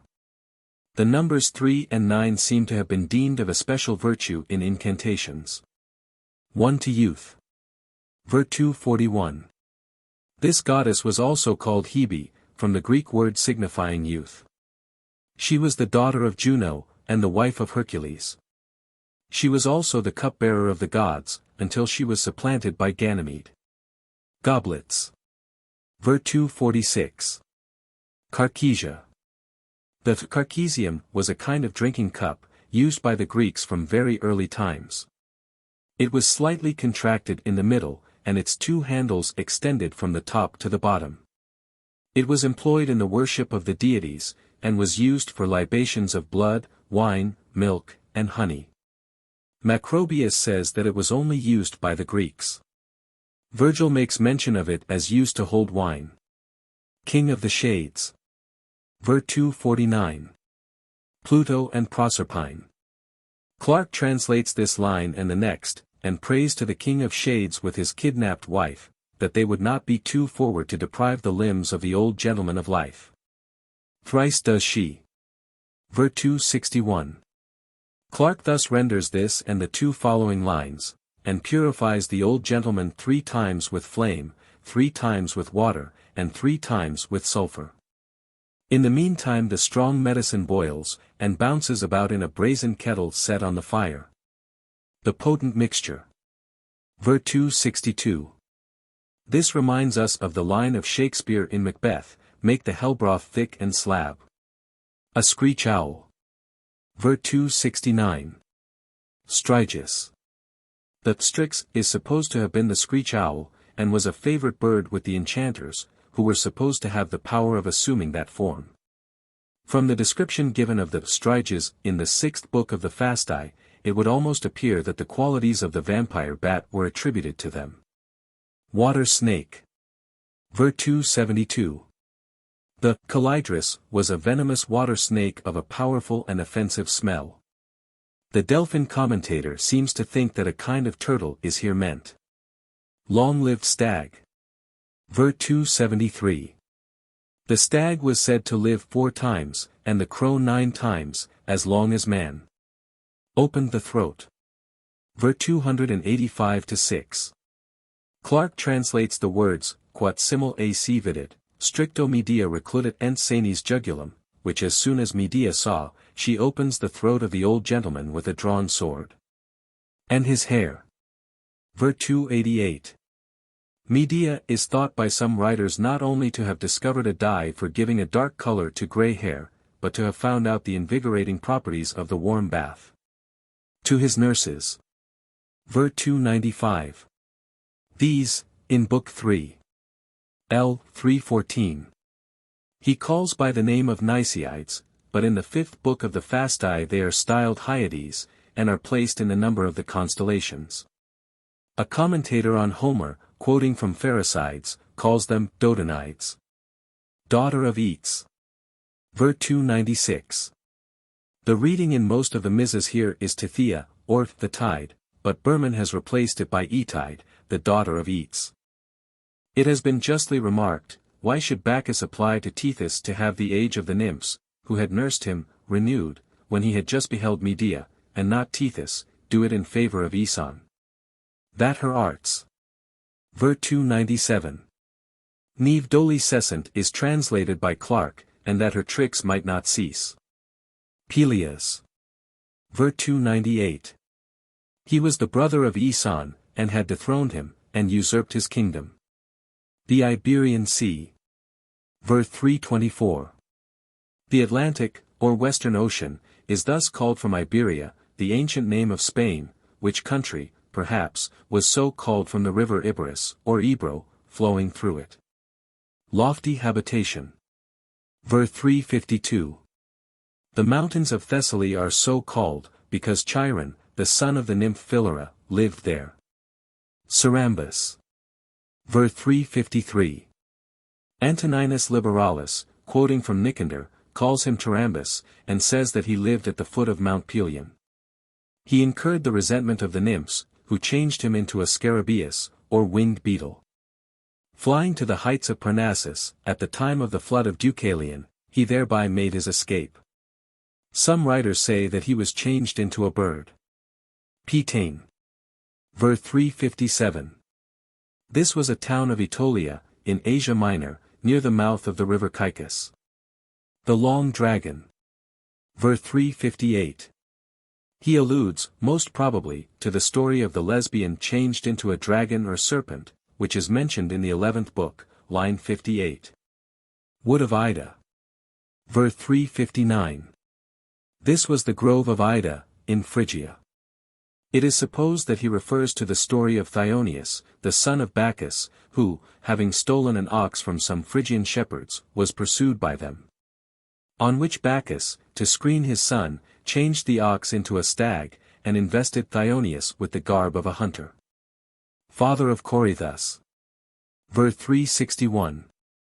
Paris was the father of Corythus, by Oenone. He was said to have been buried at Sabrina, a little town of Phrygia, near Troy. Mera. Ver 362. This was the name of the dog of Icarius, the father of Erigone, who discovered the murder of his master by the shepherds of Attica, and was made a constellation, under the name of the dog star. As, however, the flight of Medea was now far distant from Attica, it is more likely that the poet refers to the transformation of some female, named Mera, into a dog, whose story has not come down to us.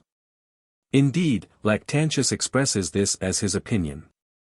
Berman thinks that it refers to the transformation of Hecuba, mentioned in the 13th book, line 406, and that Mera is a corruption for some other name of Hecuba. Eurypylus. Ver 363. He was a former king of the Isle of Kos, in the Aegean Sea, and was much famed for his skill as an augur. The Cone Matrons. Ver 363. Lactantius says that the women of Kos, extolling their own beauty as superior to that of Venus, incurred the resentment of that goddess, and were changed by her into cows. Another version of the story is, that these women, being offended at Hercules for driving the oxen of Aegean through their island, were very abusive. On which Juno transformed them into cows. To this latter version reference is made in the present passage. Hercules. Ver 364. He besieged and took the chief city of the island, which was also called Kos, and having slain Eurypylus, carried off his daughter Chalciope. Phoebean Rhodes. Ver 365. The island of Rhodes, in the Mediterranean, off the coast of Asia Minor, was sacred to the sun, and was said never to be deserted by his rays. Ialisian Telchines. Ver 365. Ialysus was one of the three most ancient cities of Rhodes, and was said to have been founded by Ialysus, whose parent was the sun. The Telchines, or Thelchines, were a race supposed to have migrated thither from Crete. They were persons of great artistic skill, on which account they may, possibly, have obtained the character of being magicians, such was the belief of Strabo. Whose eyes? Ver 366. The evil eye was supposed by the ancients not only to have certain fascinating powers, but to be able to destroy the beauty of any object on which it was turned. Saya. Ver 368. This island, now Zia, is in the Aegean Sea, near Euboea. Carthia was a city there, the ruins of which are still in existence. Alcidamas. Ver 369. Antoninus Liberalis says, that Alcidamas lived not at Carthia, but at Iulis, another city in the Isle of Saya. Lakes of Hyre. Ver 371. Hyre was the mother of sickness, and pining away with grief on the transformation of her son, she was changed into a lake, called by her name. Sicnian Tempe. Ver 371. This was not Thessalian Tempe, but a valley of Temesia, or Temesis, a mountain of Boeotia. Pleuron. Ver 382. This was a city of Aetolia, near Mount Curius. It was far distant from Boeotia and Lake Hyre. Some commentators, therefore, suggest that the reading should be Broron, a village of Attica, near the confines of Boeotia. Coum. Ver 383. She was the mother of the Cuorides of Aetolia, who, perhaps, received that name from Mount Curius. There was another Coum, the daughter of Asopus, who discovered the use of brazen arms, and was called Chalcis, from that circumstance. She was said to have borne 100 daughters to her husband. Caloria. Ver 384. This was an island between Crete and the Peloponnesus, in the Saronic Gulf, which was sacred to Apollo. Latona resided there, having given Delos to Neptune in exchange for it. Demosthenes died there. Menephron. Ver 386. Hyginus says, that he committed incest both with his mother Bias, and with Silene, his daughter. Cephisus. Ver 388. The river Cephisus, in Boeotia, had a daughter, Praxithea. She was the wife of Erechtheus, and bore him 8 sons, the fate of one of whom is perhaps here referred to. Eumelus. Ver 390. He was the king of Patri, on the seacoast of Achaia. Triptolemus visited him with his winged chariot.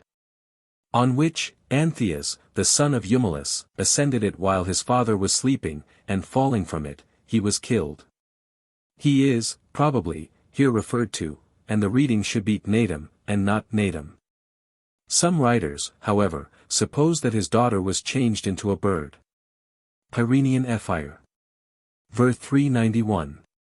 Corinth was so called from Ephire, the daughter of Neptune, who was said to have lived there. Its inhabitants were fabled to have sprung from mushrooms.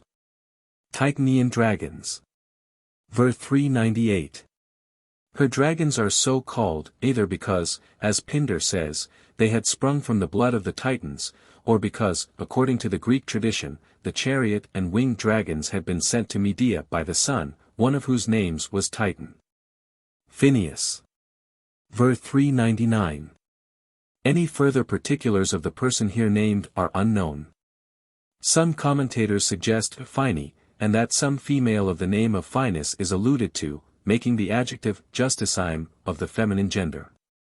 Periphas. Ver. 400. He was a very ancient king of Attica, before the time of Cecrops, and was said to have been changed into an eagle by Jupiter, while his wife was transformed into an osprey. Polypemon. Ver 401. This was a name of the robber Procrustes, who was slain by Theseus. Halcyone, the daughter of his son Siren, having been guilty of incontinence, was thrown into the sea by her father, on which she was changed into a kingfisher, which bore her name. A gloomy cave. Ver 409. This cavern was called Acherusia. It was situate in the country of the Mariandini, near the city of Heraclea, in Pontus, and was said to be the entrance of the infernal regions. Cerberus was said to have been dragged from Tartarus by Hercules, through this cave, which circumstance was supposed to account for the quantity of aconite, or wolfsbane, that grew there. Call it aconite. Ver 419. From the Greek alpha capanueta, a whetstone. Presented to his son. Ver 420. Medea was anxious to secure the succession to the throne of Athens to her son Medas, and was therefore desirous to remove Theseus out of the way. Tokens of his race. Ver 423. Aegeus, leaving Aethra at Treason, in a state of pregnancy, charged her, if she bore a son, to rear him, but to tell no one whose son he was. He placed his own sword and shoes under a large stone, and directed her to send his son to him when he was able to lift the stone, and to take them from under it, and he then returned to Athens, where he married Medea. When Theseus had grown to the proper age, his mother led him to the stone under which his father had deposited his sword and shoes, which he raised with ease, and took them out. It was, probably, by means of this sword that Aegeus recognized his son in the manner mentioned in the text. Marathon. Ver 434. This was a town of Attica, adjoining a plain of the same name, where the Athenians, under the command of Miltiades, overthrew the Persians with immense slaughter. The bull which Theseus slew there was presented by Neptune to Minos. Being brought into Attica by Hercules, it laid waste that territory until it was slain by Theseus. Chromion. Ver 435. This was a village of the Corinthian territory, which was infested by a wild boar of enormous size, that slew both men and animals. It was put to death by Theseus.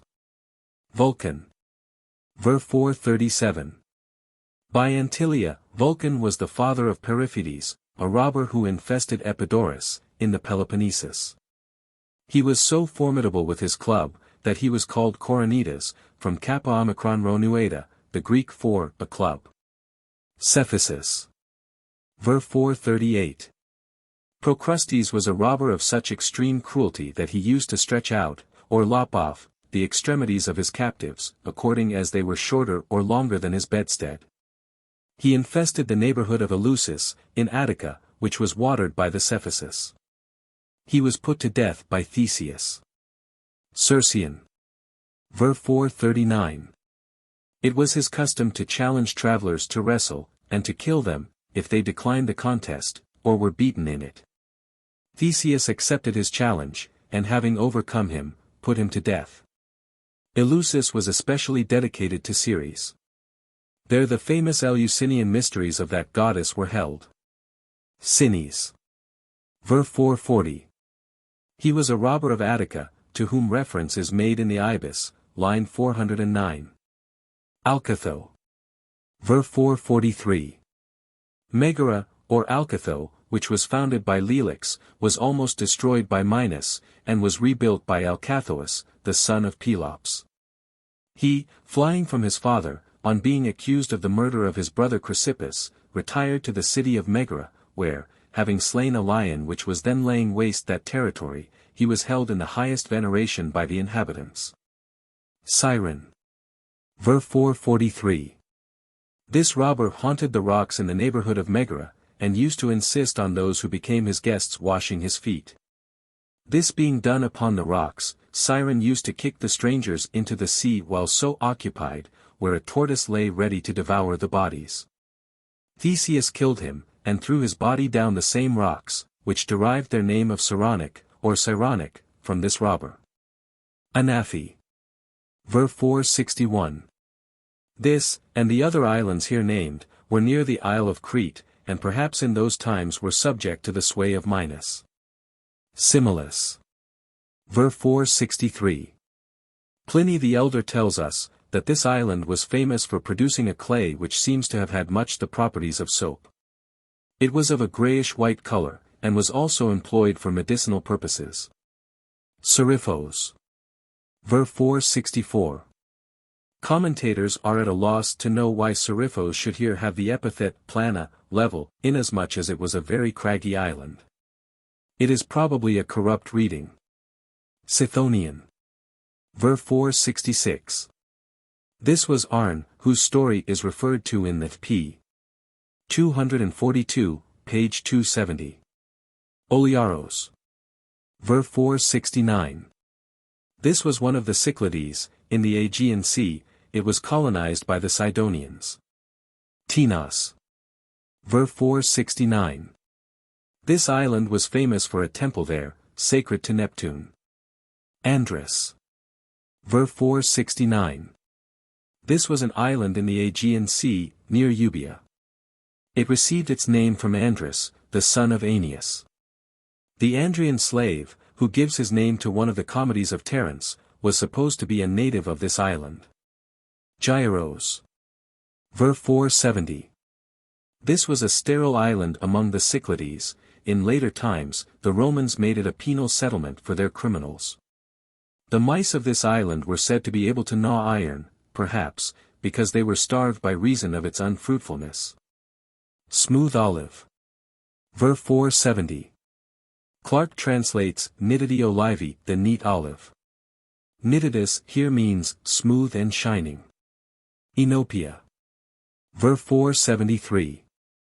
This was the ancient name of the Isle of Aegina, in the Saronic Gulf, famous as being the native place of the family of the Aeacidae.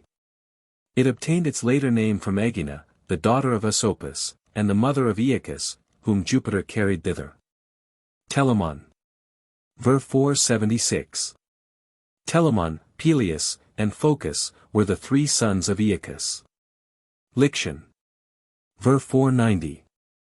Lictus was the name of one of the cities of Crete. Pallas. Ver 500.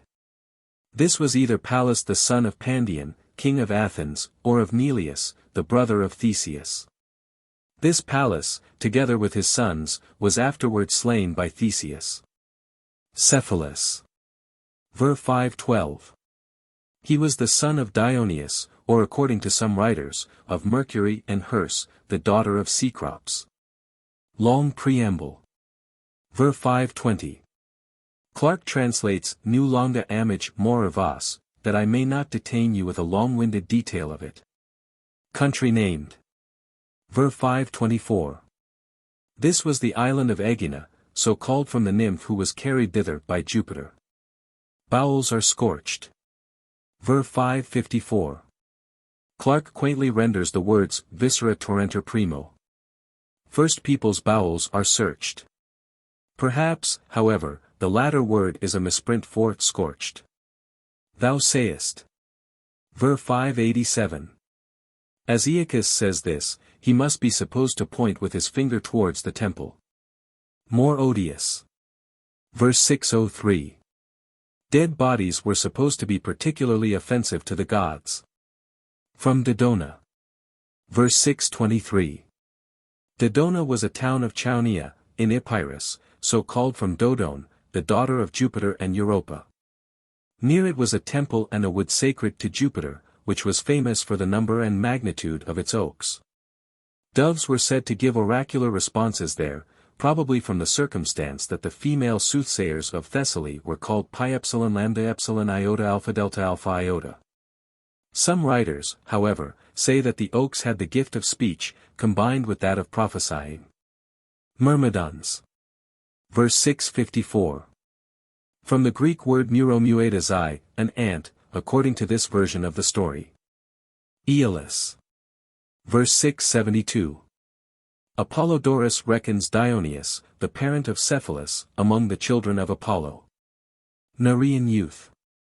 Verse 685. Phocus, who was the son of Aeacus, by Psamathe, the daughter of Nereus. Orythia. Verse 695. She was the daughter of Erechtheus, king of Athens, and was carried off by Boreas, as already stated. Hymettus. Verse 702. This was a mountain of Attica, famous for its honey and its marble. To make attempts. Verse 721. Tzetzes informs us that she was found by her husband in company with a young man named Teleon, who had made her a present of a golden wreath. Antoninus Liberalis says that her husband tried her fidelity by offering her a bribe, through the medium of a slave. Used to wander. Verse 746. Some writers say that she fled to Crete, on which, Diana, who was aware of the attachment of Aurora for her husband, made her a present of a javelin, which no person could escape, and gave her the dog Laelaps, which no wild beast could outrun. Such is the version given by Hyginus. But Apollodorus and Antoninus Liberalis say that she fled to Minos, who, prevailing over her virtue, made her a present of the dog and the javelin. Afterwards, presenting herself before her husband, disguised as a huntress, she gave him proofs of the efficacy of them. And upon his requesting her to give them to him, she exacted, as a condition, what must, apparently, have resulted in a breach of the laws of conjugal fidelity. On his assenting to the proposal, she discovered herself, and afterwards made him the presents which he desired. The son of Laius. Verse 759. Oedipus was the son of Laius, king of Thebes. The Sphinx was a monster, the offspring of Typhon and Echidna, which haunted a mountain near Thebes. Oedipus solved the riddle which it proposed for solution, on which the monster precipitated itself from a rock. It had the face of a woman, the wings of a bird, and the extremities of a lion. Genial Themis. Verse 762. Themis had a very ancient oracle in Boeotia. Gortinian bow. Verse 778. Crete was called Gortinian, from Gordes or Gortina, one of its cities, which was famous for the skill of its inhabitants in archery. The wild beast. Verse 782. Antoninus Liberalis and Apollodorus say that this was a fox, which was called the Temesian, from Temesis, a mountain of Boeotia, and that the Thebans, to appease its voracity, were wont to give it a child to devour every month. Palaephatus says that it was not a wild beast, but a man called Elopus. Groundless charge. Ver 829. Possibly, Ovid may intend to imply that her jealousy received an additional stimulus from the similarity of the name Aura to that of her former rival, Aurora. On my face. Ver 861. He alludes to the prevalent custom of catching the breath of the dying person in the mouth. His two sons. Ver 864. These were Telamon and Peleus, who had levied these troops. Supplementary note, added by transcriber. The female soothsayers of Thessaly were called pi epsilon lambda epsilon iota alpha delta alpha iota. Text unchanged, but the intended form was probably pi epsilon lambda epsilon iota delta epsilon. More about the texts. Ovid's Metamorphoses, translated by Henry Thomas Riley, 1816–1878, B.A. 1840, M.A. 1859, was originally published in 1851 as part of Bond's Classical Library. This e-text, covering books 1–7, is based on two reprints. George Bell, London, 1893, 1 volume. This edition describes itself as reprinted from the stereotype plates. These may have been the original 1851 plates. The Classical Library was sold to Bell and Daldy, later George Bell. David Mackay, Philadelphia, 1899, 2 volumes, with introduction by Edward Brooks. The introductory material from the Bell/Bone edition is absent. This edition was freshly typeset, correcting a few errors in the Bell/Bone edition but also introducing a number of new errors. The Mackay edition was the base of the e-text. The scanned, proofread text was computer-checked against the text of the Bell edition, and differences were in turn checked against page images of the printed books. Where appropriate, the text was checked against one or more versions of the Latin original. Most differences are trivial. Mackay uses American spelling such as honor for honor, and compound forms such as northwest for northwest. Punctuation is often changed, though some apparent variations may be due to the quality of printing and reproduction. Note that the title page of the Bell edition lists the translator as Henry T. Riley, B.A., while the Mackay edition has M.A. The sequence of dates, original publication 1851, Riley M.A. 1859, reprint 1893, supports the idea that the Bell edition is a strict facsimile. Errors and variations. Changes to the text are shown with mouse hover pop-ups, marked in 3 ways. Errors shared by both editions. Errors introduced in the Mackay edition. This is the largest group. In particular, the typesetter appears not to have known Greek, and had trouble distinguishing between OE and AE, unless otherwise noted. The Bell version was treated as the correct form. Errors in the Bell/Bone edition corrected in Mackay, and variant readings where the Mackay text was used. Variant readings are wrong in the sense that they are different from what is found in the Bell/Bone text, but they are acceptable translations of the Latin. Italics in the translation, shown with braces, in the correction pop-ups, are considered non-trivial because they indicate text added by the translator, not present in the Latin original. More complex errors and ambiguities are addressed in supplementary footnotes marked by letters. A, B, numbered footnotes are from the original text. Diaeresis is unpredictable in both editions. Forms such as Phaeton, Osiro, and Danae are common, and have been silently corrected. Since the ligatures AE and OE are used consistently, diaeresis can be assumed even when not explicitly indicated. The translator used a number of less common name forms and variant spellings. Caius, Callisto, Lilaboas, Phile, Phrixus, Progny. The original, Greek-derived forms are Caius, Kappa Omicron Iota Omicron, Callisto, Kappa Alpha Lambda Lambda Iota Sigma Tau Omega, Lilabaeus, Lambda Iota Lambda Upsilon Beta Alpha Iota Omicron, Phi Phi Iota Alpha Lambda Eta. Phrixus, Phyro Iota Xi Omicron, Procne, Pyro Omicron Kappa Nu Eta. Note that in the main text, the name Callisto is never used, probably on metrical grounds. Damasichthon, Erechtheus and similar spellings in cth- are used consistently in place of chth- Greek chi theta. The pairs Achaia/Achaia, Ethiopia/Ethiopia, Phocea/Phocea, Proserpine/Proserpina all occur, with the Mackay text following Bel in all cases. Footnote numbering. In the original text, footnote numbers began from 1 in each book, and started over when the count passed 99. Almost all books had duplications in the sequence, usually in the form 17. There were no changes between the two editions. In this e-text, footnotes have been renumbered consecutively within each book, without duplication. Books I and 7 continue past 100. Interpolations. BK I 51, 67. Book 2 4, 71. BK 3 72, 88. Book 4 17, 37, 77. BK v 46, 76. Book 6.